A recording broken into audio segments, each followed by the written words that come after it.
Bonjour mes chers frères congolais. Malgré la douleur des temps, nous n'arrêtons pas, nous ne croisons pas les bras. Washington va rendre le verdict diplomatique de la démarche des délégations congolaises de la diaspora, représentées par la France, le Canada et les États-Unis. Mais alors, ce qui nous anime, nous autres, c'est de témoigner d'un fait évident. Ce matin, il s'agit d'une prétendue investiture qui va se faire à Brazzaville le samedi du 16. C'est encore une autre insulte contre le peuple congolais, pendant qu'on est en train de bombarder dans le pôle. Sassou est en train de s'organiser, en train de coopter, comme d'habitude, quelques petites gens qui ne vivent que de l'alimentaire, de l'ombilical. Ils vont encore aller acclamer la fraude, la tricherie, le vol.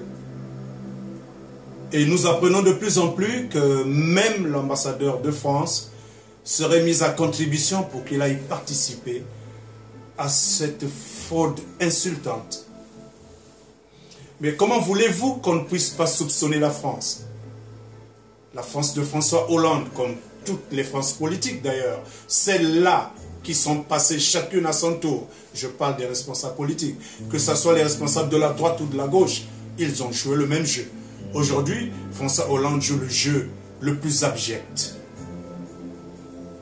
On ne peut pas comprendre que François Hollande est conscient de toute la barbarie et du terrorisme d'État qui est en train de s'opérer à Brazzaville. François Hollande est au courant du gangstérisme d'État, lequel Sassou se permet même d'aller bombarder ces populations et organiser dans 48 heures une soi-disant investiture. Tous ceux qui vont participer à cette forme d'agression symbolique contre le peuple congolais participent à cette investiture. Nous les saluons. Nous aurons l'occasion, tôt ou tard, de ne pas les louper de la même manière qu'ils sont en train de nous louper. Il s'entend quelque chose de vrai. La diplomatie devait revoir sa boussole déontologique, sa boussole professionnelle. Il y a un problème quelque part. On ne peut pas cautionner un homme comme Sassou qui est en train d'agir de manière crapuleuse. Nous avons parlé de la franc-maçonnerie. Nous avons parlé de tous les chefs d'État de cette prétendue communauté internationale. Mais ce que les Congolais attendent maintenant, c'est une transition politique. Je ne parle pas d'un gouvernement d'union nationale qui aura à sa tête le despote et le tyran criminel Sassou Nguesso. Non, il ne s'agit pas de cette acrobatie théâtrale. Ce que le Congo a besoin maintenant, c'est d'une transition politique. Mais une transition politique, laquelle nous aurons Jean-Marie Moukoko à la tête de l'État. Si seulement la présidence de la République n'aura pas d'effet en ce moment-là, pendant cette transition, mais on pourrait administrer un organe de transition dirigé par Jean-Marie Moukoko, et Jean-Marie Moukoko aura la responsabilité de mettre en place les conditions d'alternance, les conditions de transition. Donc le temps d'aller nettoyer le fichier électoral, assainir toute l'assiette électorale, tout en tenant compte des composantes, toutes les composantes politiques. J'ai parlé, j'entends par composantes les partis politiques, la société civile, la jeunesse, surtout la jeunesse. La jeunesse doit être mise à contribution au plan exponentiel. La diaspora, chaque pays de la diaspora désignera des délégués qui descendront à Brazzaville lors d'une messe que M. Moukoko a appelée les états généraux. C'est très important que ces états généraux aient lieu pour remettre de l'ordre dans cette armée qui n'existe plus. Il faut tout remettre à plat, désigner une nouvelle élite républicaine qui sera formée par Moukoko de la même manière qu'il a formé des jeunes, une nouvelle élite au niveau de la Centrafrique, mais on va faire la même chose au niveau du Congo-Brazzaville. Reconstituer toute l'armée en y introduisant des jeunes de tous les horizons. On va les mettre tous ensemble, tous les horizons représentés. Ils viendraient donc recomposer une armée qui sera totalement républicaine. Elle sera formée à la déontologie professionnelle, celle de ne pas soutenir un homme, mais plutôt protéger la République, protéger les populations. La gendarmerie, la police également va être remise à zéro. Il faut refaire tout ce système. Alors, refaire les listes électorales, ça ne va pas être difficile pour le général Moukoko et toute l'équipe qui la compose aujourd'hui. Je ne peux plus parler d'un Fogad IDC sans mentionner les deux traîtres qui se sont démarqués pour des raisons que nous comprenons. Bernard Kolela partagé entre des deals inavoués et l'acceptation tacite, alors ça c'était explicite, de demander à son père adoptif, Sassou Nguesso, de ne pas avoir un triomphe ostentatoire, mais d'avoir un triomphe modeste, et qu'il reconnaissait les résultats rendus par la Cour constitutionnelle, qui est pourtant un organe inféodé, un organe contrôlé totalement par Sassou Nguesso. C'est quand même honteux de voir un jeune cadre comme ça arriver mécaniquement, avouer lors d'une conférence nationale qu'il a été obligé de convoquer. Pourquoi? Pour venir nous péter cette ineptie, une ineptie qui condamne le peuple congolais, une ineptie qui condamne les peuples du pôle à un autre massacre, à un génocide. Et Tati Mabiala, celui-là, est-ce qu'on peut encore le considérer comme un membre de l'IDC Focad? Non, mais écoutez, l'UPADES, le MCDDI, ou je ne sais pas trop quoi, CODEA, ça c'est des petites dénominations qu'on se tape pour aller rechercher le suffrage des populations. Le peuple est souverain. Le peuple aujourd'hui a des oreilles. Le peuple n'est pas dupe. Le peuple a choisi Jean-Marie Michel Moukoko et nous demandons simplement à cette communauté internationale, parce que c'est sa responsabilité de protéger le général Jean Moukoko, qu'il soit libéré et qu'une transition se fasse. Nous ne pouvons pas accepter, alors pas un seul instant, que Sassou dirige encore ce pays. Ce n'est pas possible.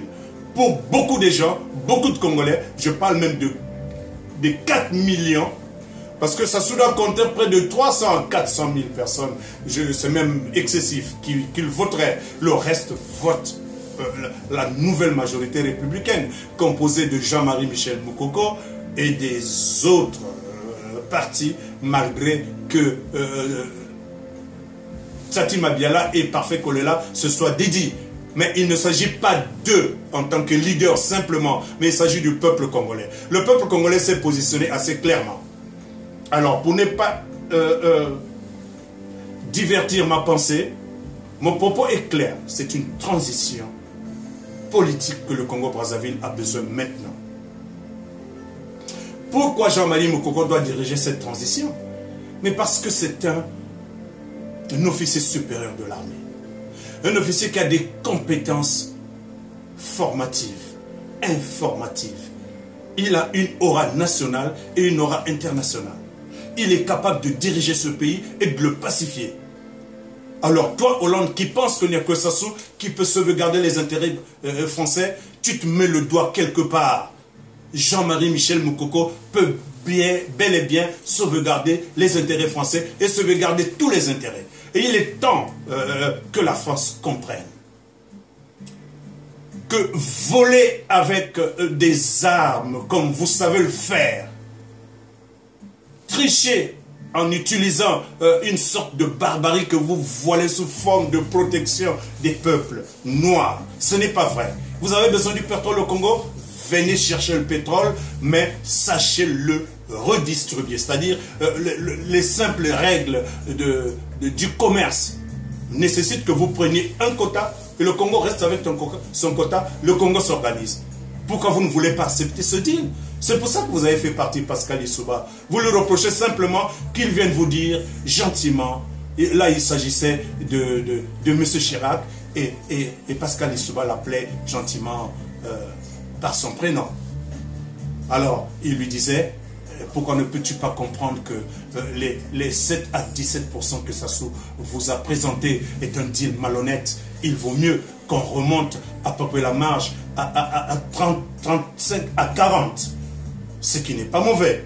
La France prendrait donc 63% et le Congo-Brazzaville 37%. Vous ne trouvez pas que c'est un deal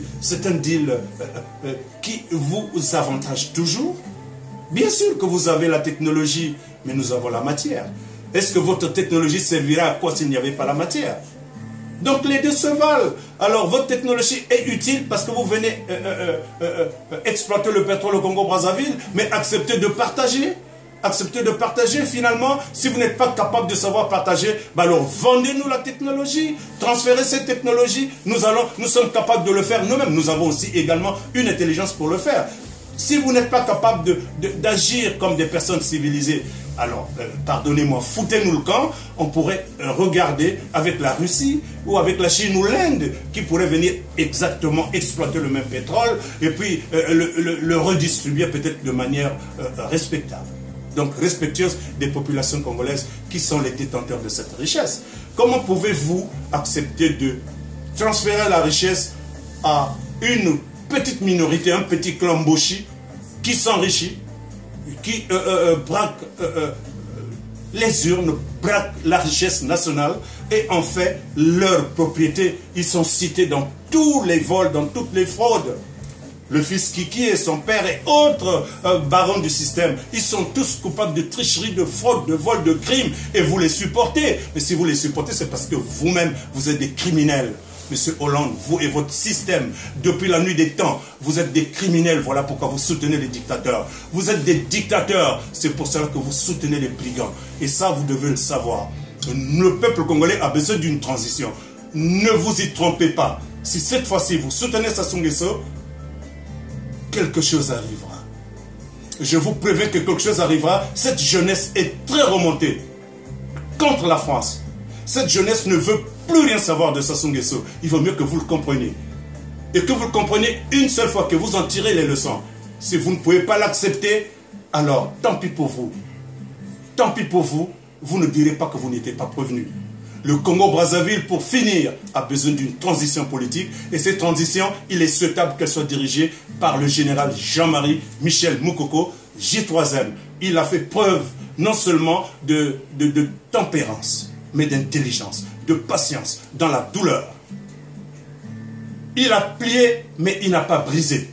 Alors, de grâce, prenez vos responsabilités, diplomatiques comme vous l'appelez. Moi, je ne crois pas à votre diplomatie tant que vous ne la révisez pas. La diplomatie que vous avez écrite depuis les années 1890 ou 1900, nous sommes en 2000. Donc, il y a plus d'un siècle que vous avez écrit cette diplomatie désuète. Cette diplomatie, pardonnez-moi, nulle. Il est temps que vous revoyiez le système. Les paradigmes changent et tout doit changer. Revoyez votre système. Nous voulons une transition politique. Moi, je pense que c'est clair. Si vous ne faites pas cette transition, vous verrez ce qui va arriver. Je vous aurai prévenu. À bon entendeur. Salut.